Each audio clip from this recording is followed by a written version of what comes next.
Sea Shepherd was set up in 1977 as an anti-poaching organization because we have all the rules, the regulations, and the treaties that we need to protect our oceans, but we don't have any enforcement because of a lack of political and economic will on the part of governments. So I decided there was a need for an organization to enforce those international regulations.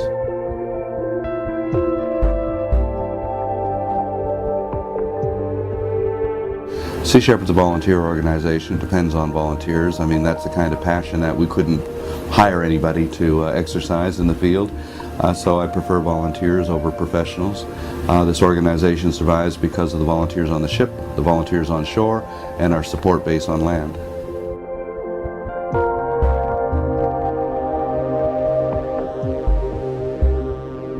In 1975, we'd come up with this idea to protect whales by putting our bodies between the whales and the whalers.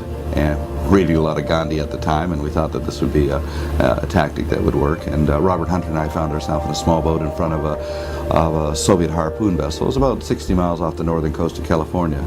And in front of us were 8 sperm whales that were fleeing for their life. And every time the harpooner tried to get a shot, I'd block the path of the harpoon and prevent the shot. And this was working for about 25 minutes. And then the Soviet captain came down the catwalk of the whaler and screamed into the ear of the harpooner, then turned and looked at us, smiled, and cut his finger across his throat. And that's when I realized that, you know, Gandhi wasn't going to work for us that day. And a few moments later, this incredible explosion flew over our head and hit one of the whales, this female, in the back, and she screamed and rolled on her side. It was like a woman screaming. It was very, very haunting. And suddenly, the largest whale in the pod hit the water with his tail and disappeared and dove and swam right underneath of us. And he hurled himself out of the water straight at the harpooner on the Soviet vessel. But they were waiting for him with an unattached harpoon, and he pulled the trigger and hit him at point blank range, and this big bull sperm whale screamed and fell back in the water in agony, blood everywhere. And as he was rolling on the surface and I caught his eye, he dove again, and this time I saw a trail of bloody bubbles coming at us real fast. And he came up and out of the water at an angle so that the next move was to fall forward and fall right on top of us. And as his head rose up out of the water and I saw his eye appear, and I looked into this eye, and that's when I saw understanding that the whale understood what we were trying to do. And I could see the effort he made to pull himself back, and his head began to sink beneath the sea, and I saw his eye disappear beneath the surface, and he died. And so he could have killed us and chose not to do so. So I'm personally indebted to that whale for the fact that I'm alive. But I also saw something else in his eye, and that was pity.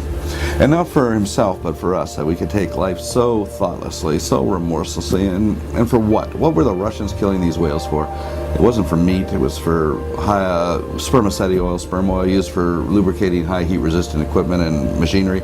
And one of the things that they were building with this machinery is intercontinental ballistic missiles. And so I said, here we are destroying this incredibly intelligent, beautiful, socially complex, sentient creature for the purpose of making a weapon meant for the mass extermination of people. And that's when it struck me, you know, we're just insane, you know. And from that day on I said, you know, I'm going to do this for whales and sharks and turtles and fish, but not for people, so I don't really care what people think about what we do.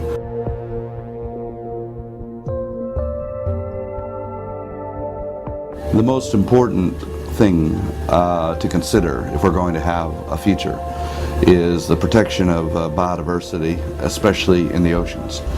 If the oceans die, then civilization collapses and humanity goes extinct.